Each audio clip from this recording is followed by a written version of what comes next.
Na obilaznici i Pupinovom mostu već 5 godina vozi se 50 km na čas. Beogradska hronika bar 15 puta pitala je zašto. I stručnjaci su apelovali da bi ograničenje brzine ovde trebalo da se promeni. Pozivali su se na Zakon o bezbednosti u saobraćaju kojim je propisano da putevi van naseljenog mesta bi trebalo da imaju ograničenje brzine od 80 km na čas. Pupinov most i obilaznica za saobraćaj su pušteni 2014. godine, ali tek nedavno. Odluka je promenjena, a promenjeni su i saobraćajni znaci koji sad obaveštavaju vozače da je na ovom delu puta ograničenje 80 km na čas.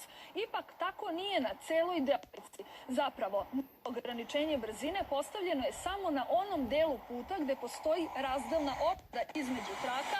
Na jednom delu puta te razdelne ograde nema, pa je tamo i dalje ograničenje brzine ostalo 50 km na čas. Tako da je savet za vozače ovom deonicom puta da pažljivo prate saobraćajne znake.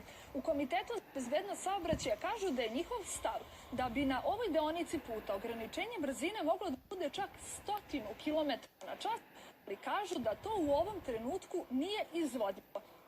Razlog je poprilično neverovatan. Kažu da na najvećem delu puta ovde nema zaštitne ograde, pa divljač, a naročito divlje svinje, istrčavaju na put. I da je to naravno izuzetno veliki problem. I mi smo ovde uočili saobraćajni znak koji upozorava vozače na divljač, ali baš na mestu gde se nalazi saobraćajni znak i gde počne opasnost, tu se završava zaštitna ograda.